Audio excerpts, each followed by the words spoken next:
Welcome back, fellows enemies of the fire. We are here to discuss all things Chicago Fire, hence why we started the podcast. They lost something to a team. What was it? 4-1 to Toronto? No, we beat Toronto. It was I don't even Orlando. know. Orlando. Orlando. That's where we are in the season. Is the whole hum. Man, it happened again. What did I tell you, James? What did I tell you last time we were on the podcast? It's not gonna last.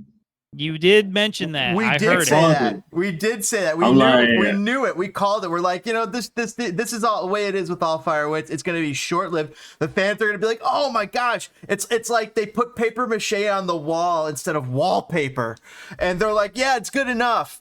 But it is not. Marin Haile Selassie finally shows up. Hugo Kuipers still showing that he's a good signing, but he's gonna end. He's one amongst not that many good signings. Well, he's gonna end up. I don't know if with all this scoring he's doing. Pardon me. He's gonna end up kind of exactly where a striker of his quality ends up on a bad team. So we're kind of technically, as much as we talked about when's he gonna score, we're quietly getting the season we paid for with the parts around him. You know what I mean? Like next year, if he had better parts, we expect more. But right now, we're getting kind of exactly what we paid for out of Kuipers. We got Kuipers, Haile Selassie, both making the board. I was glad that Haile Selassie did. But what's wild is just the week before, we're looking at this very same lineup. And we're like, oh, this might be good enough for MLS. And now I think we're getting slapped in the face with the fish of facts. And the fish of facts says, slap, slap, nay, this team is not good enough. Sorry, Haile Selassie, if ever a blind squirrel finds a nut every once in a while, he's not good enough. Brian Gutierrez at the 10 spot didn't do enough with Kellen Acosta and Fabian Herbers behind him. They had that. What more does Gutierrez need to succeed? He's got Kuipers. He's got Acosta backing up. He's got Herbers. What more does this team need to succeed? The answer is a coach.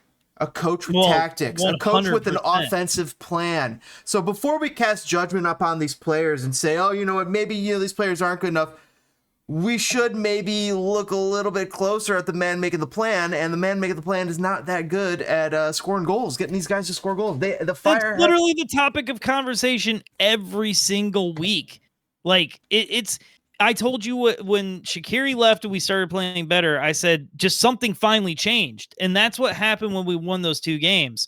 Now we're going to start we lost again by a large margin because 3 in the back / 5 in the back is just not the way to go with this team. And you got Suke playing a center back. You're just inviting so much more pressure, which leads to more and more goals. It's just, it sucks. It sucks. We lost DPG, by the way. We did. I'm sure you all noticed. Mueller got in, Barlow got in, Kutsias got in, and Kutsias, Barlow is just, they're not playing that well. Kutsias is still young, but you can't get anything from them. But these guys, here's the problem. These guys are maybe USL level, and we're depending them for MLS. Gaston Jimenez, he is MLS level, but he's just been poor. He's just not good enough. Mueller used to be MLS level. He's been falling off a cliff since that injury. Since that injury, he has fallen off a cliff. I don't know what the deal is. I don't know if you need to I don't know if the answer is reps. I know sounds insulting, but loan him to a USL team and let him play nonstop no matter how bad he's playing. Acosta, has he been good enough lately, or has he just been running on fumes? I mean, he's not out of energy, but you're going to get guys who are used to playing at a high level get around this team and just immediately what the hell? And I mean, that's what Shaqiri did. I think that some of these guys are checked. They're close to checked out this season. Yeah, they are checked out. They're trying not to get injured and just make it through the season. It's kind of brutal. It's kind of brutal, man. It's just been a long season of this, man. I just want a better team to root for. I want to go to a fucking soccer game on a Saturday, have a beer, smoke some pot, and have a fun time with some friends and my girl. I just want to have fun. Why do they make it so hard to have fun? Well, that's why we're watching the U.S. men's national team. Yeah, no shit. Well, if you know who's having fun, Inter Miami, 41 points. But did you see their crowd without Messi there? They had less people than a UIC Flames game. Listen, I feel like glass house because honestly, everybody's like, wow, our attendance is up. Well, yeah, COVID's finally like fully kind of gone. And like, there was some hype leading into the season. So of course it's up. People have been dying. DPG, welcome back. We're talking right now. James mentioned the Miami game without Messi in their fan section. And I do feel a little bit like a glass house because I remember days at Toyota Park near the end where there was some wide open spaces. I went to some of those games, my man. So like, the teams go through it, but like the whole Miami thing, I think it's just, I don't know. The idea is to get a ball rolling, and there is no other Messi. There is no following act to Messi. Messi is the closer, right? So like, it's gonna be hard, but if you work hard, you'll get there. Like. Is he going to stick around? Huh? Is he going to stick around for next season? I think next year, yeah, I do actually. I think he's having fun playing his football here. He's a big star. Everything's going well. He likes Miami. He's playing amazing, and like he doesn't want to go back to Argentina. I don't think a lot of people are happy with the current state of things in Argentina, but we're not a geopolitical podcast anyway. But I think he stays. James, what do you think? He's gonna find a way to stay in the league. That would make sense, but for a lot less money. I'm looking at I want to direct our viewers to look at their screen real quick. You guys can't see this unless you're watching the podcast, but I'm looking at the top 14 teams in MLS, and what you see missing is team number 15, the Chicago Fire. They are 15. They are exactly where they are. In the Eastern Conference, and when we bring the Western Conference into the playoff picture or into the picture, they are just ahead of San Jose and Sporting Kansas City. They are less than St. Louis because of goal differential. They are amongst the worst teams. You know who's better than them? New England. Everyone? New England somehow got better than the Chicago Fire. It's just Chicago Fire are dreadful, and here we are, and it couldn't feel like the seat is less hot for Frank Klopas. No, it's ice cold, man. Ice cold on a hot summer day. I mentioned this to James earlier before the show. We have screamed about the fact that they are just like, listen, shut up, take Klopas, we're working on something, right?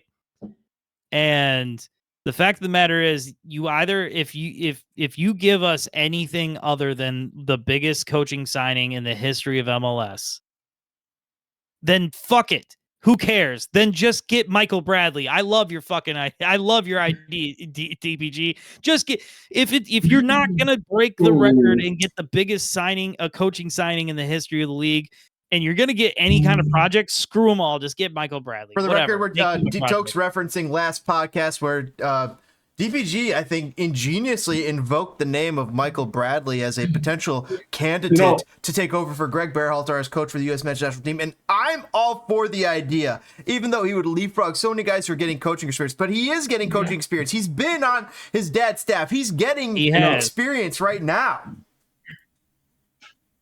The only reason I mentioned Michael Bradley is because I did have that whole incident one time at Toyota Park. Listen,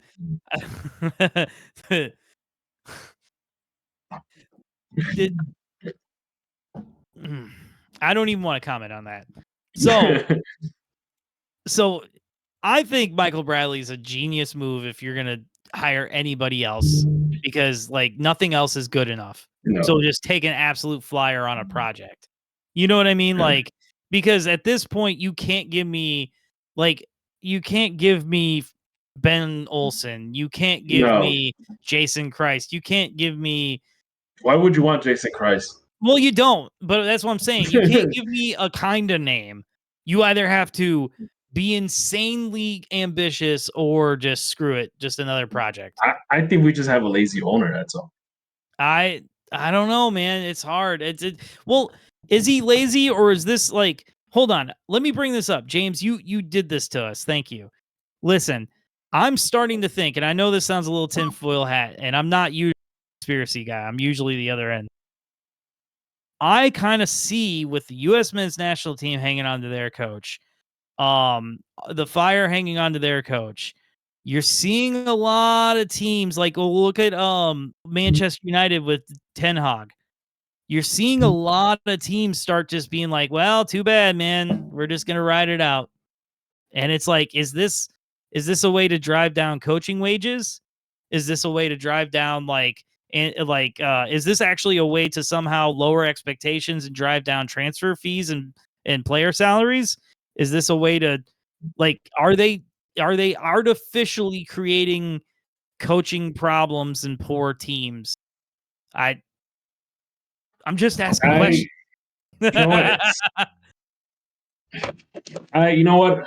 I think of it as lazy ownership because Joe Mansueto could have easily pulled the plug on George Height's whole experiment years ago. What's stopping him? What's stopping him, DPG? That's what makes no sense. Do it now. Do it right now. They're in last place. Just pull the plug, man. Just pull the plug on them. This team could have made the playoffs if they pulled the plug earlier in the season and got somebody in who knew how to tactically get the most out of these guys. Frank Lopez, I'm sorry, he's a legend, but he just can't get the most tactically out of these guys. There are guys out there in MLS available who can. It wasn't Ezra Hendrickson. We gave him a shot. Sorry, Ezra, as much as he wants to take shots, pot shots over the Twitters and say, like, oh, I was good enough. No, you weren't. We saw the results. We saw the results in the pudding. Same thing with Klopas. But guess what? Somebody out there is out there who can fix this, and they still haven't tried on that. And that lack of ambition has turned me off and turned so many other fans off. You know what? You know how long before we end up with Preki? Oh. You know what? I might give the Fire one more season to get better. If they don't, that's it. I'm done with season tickets. That's it. We have gone over why I still support the team because I protested for 15 years, man. Where were you guys? So I finally want to just have a good time. I just want to have a good time. Who's the sucker now? Yeah, for real, right? So I'm definitely renewing for next year, or I guess it just automatically did. I don't know. Yeah. I don't know. I'm not paying attention. My season ticket rep has been on my ass about renewing. So, I mean, it's hard because what do you do? How do you explain your displeasure? Do you not go to the games? I want to watch soccer. Do you hold up giant tifos that say everybody sucks? We did that already, and they said, "Oh, I mean, you're wrong." So like, what? Like, don't give them any money. Again, I want to go to a soccer game, and I live in Chicago. I'm not gonna drive to St. Louis to go to a game, man. Like, no. I mean, yes, okay. I wouldn't drive to St. Louis either. They suck too. Yeah, well, yeah. But who wants to go to St. Louis? Yeah, it's a nice stadium down there, gentlemen. Who wants to say I went on vacation to St. Louis? Who says that?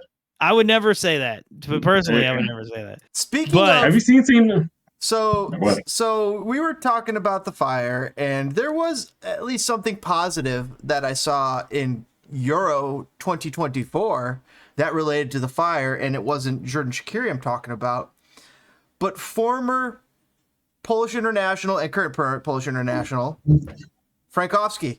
Was making hay, was running amok. He started every game for Poland. He started more games than both Szczesny, the goalkeeper, and Lewandowski. He started all three games. He had a decent tournament, had a great showing as the Poland's national team right back.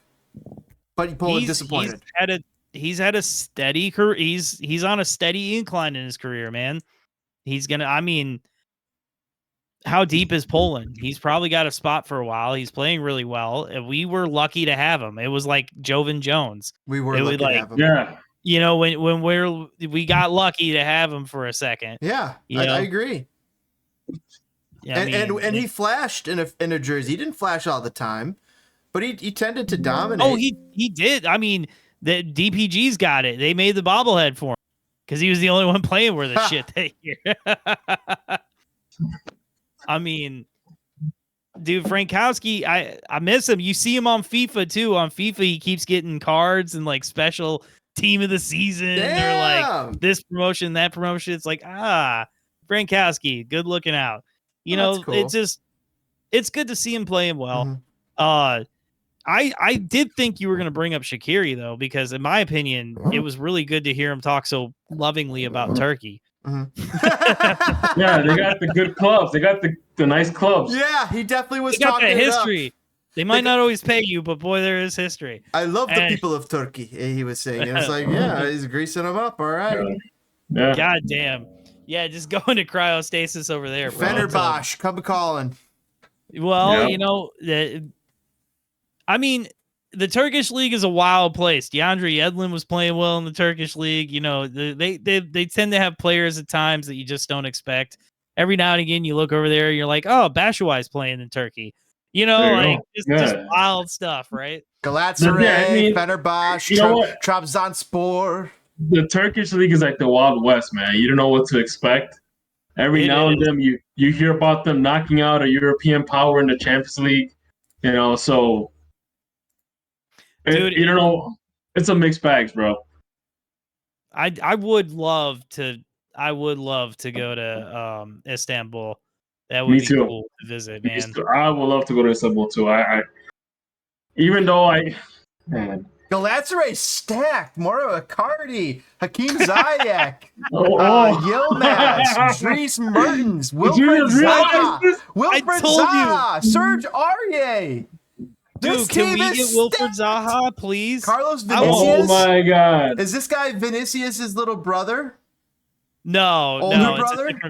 It's a different one. Yeah, played for I like how James just found out. I just like how James just found out how some of these Turkish teams are stacked. Well, no, Galatasaray is super stacked. That's what I'm saying. You'll be like, dude, what are you doing here? I'm looking at Fenerbahce. Fenerbahce has got Batshuayi, Fred, Edin Dzeko, Szymanski, Dusan Tadic. Dusan Tadic, one of my favorite You know what's heroes. the craziest thing, bro? You know what's the craziest thing? I don't think any of those two teams won the Turkish league this year. Kagler Soyuncu's out there. Like, they got freaking everybody. Wow. I know. It was because Turkey was MLS before MLS. Yeah, bro. All right, Trabzonspor's got Onachu, Dragus, Nicolas Pepe, Trezeguet, Ergan Kakir, Thomas Munir. Turkey has been. This team's sick. Is Mislav Orsic? Turkey is like the dark horse, bro, of UEFA, man. Well, if there's a player that you're like, man, I haven't heard about that guy in a while, he's in Turkey. Wow. No, not even that. If there's a player that you hear about, like, holy crap, who scored 3 goals? Who? Wait, Luca Toni? He's just now getting it. I know. Luca Toni is not playing. Luca Toni's It's funny retired. how me and Toke have been knowing about this, and you're like, oh my God. Yeah. The Turkish league is the island of misfit toys, brother. Like, that's exactly. Man. Bro, what? It's like it doesn't surprise me when you hear like a team like from Turkey beating like a Real Madrid or drawing with because they've got the players. They can show flashes and moments of greatness. Better league than Saudi Arabia. This is a good league. I feel like that should be where MLS is posting people. Why did Ronaldo not go to Turkey? That's way better. Because their pockets are not as deep. Their pockets are not as deep as that oil money, man. Yeah, no, Ronaldo got paid in trillions and not gold bars and Bitcoin and all sorts of. But yeah, bro, it's.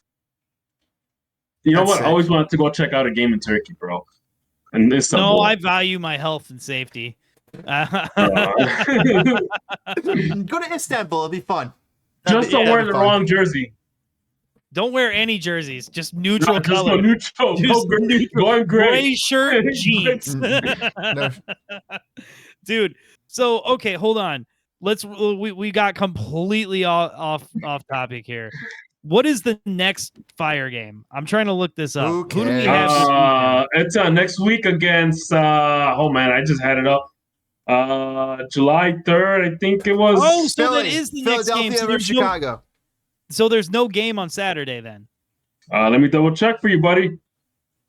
Oh wait, they do. Saturday the 29th against Seattle, in Seattle. Oh, in Seattle. Okay. So, what do we think about the Seattle game? They both suck. They do both suck. This is the first opportunity the Fire have to win in Seattle since they entered the league. Yeah, so this is well, I mean, I guess the year they entered, we were still okay. 2010, we were still okay. But we have a chance to finally win in Seattle, gentlemen. What do we think? What is that? What is that? A yellow Pokemon card? card. What is that? Oh, yellow. Ain't gonna happen. Ain't gonna happen. No, it ain't gonna.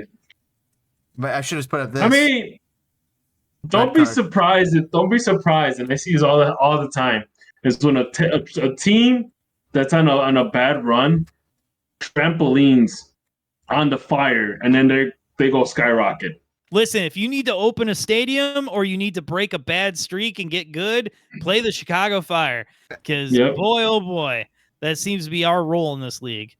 You know what's funny is that for a couple of years, the Fire was always playing the first game of the season against an expansion team, former MLS champions team. You know, we opened everybody's stadium. Shit, we opened people's temporary stadium, and then we'd open their regular stadium. Like, it's crazy. It's like Don Garber, just like, man, like, oh yeah, you need fans, you need a 3-0 win, get the Fire.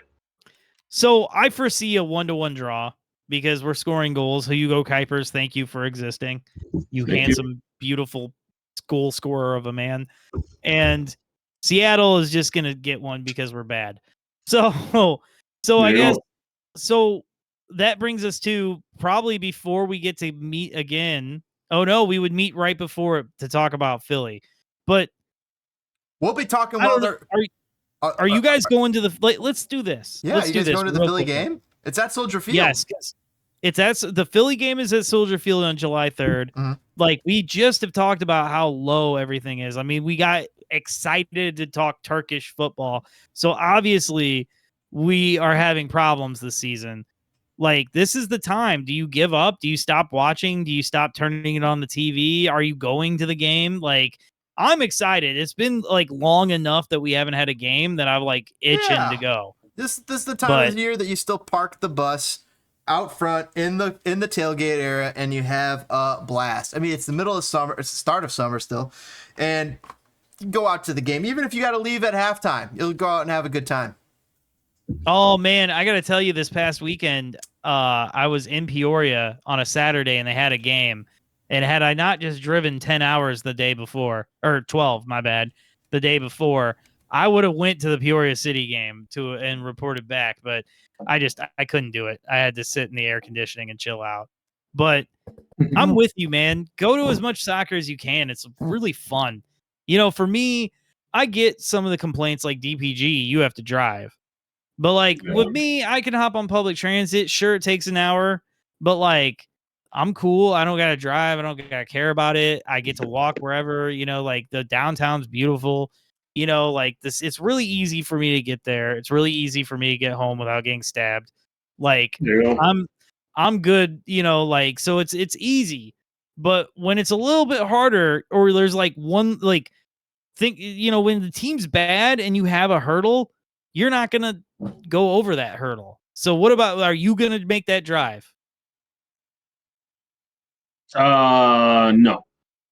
No, you're not gonna bring the little one, make the drive, and all that. I'm gonna wait till mid-July when they play against, I guess New York. That's the game. That's the next game I'm planning on going. Okay, fair. July 3rd is a hard weekend too. I mean, it's 4th of July. It's actually, you know, and the thing is too is like I got a bunch of house projects I gotta work on. I got a grill that's coming in next week Friday.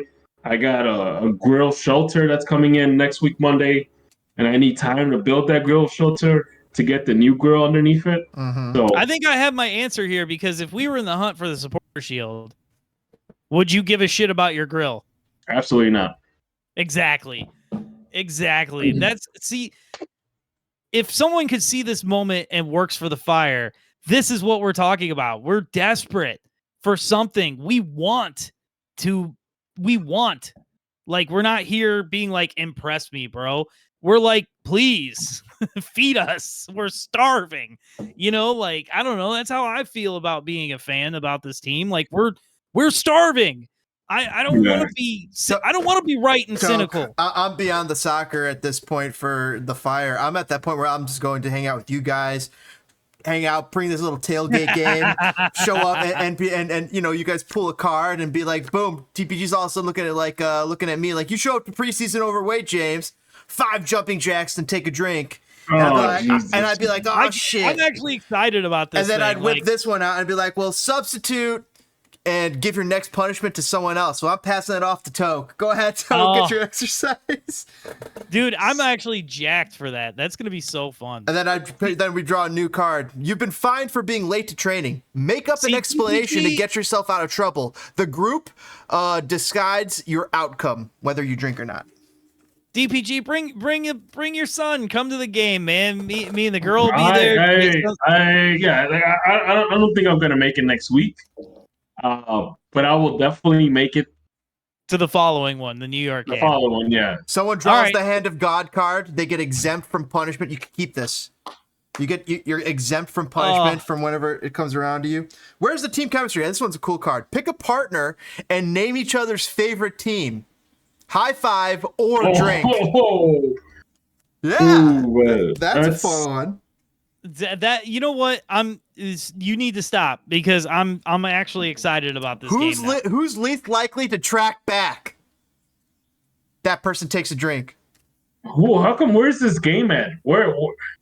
Didn't you watch the video? He unboxed it. I unboxed this on stream. Where's our copy? I got one here, and I got have you not noticed? So James, I gotta say this. James has been so excited about this game.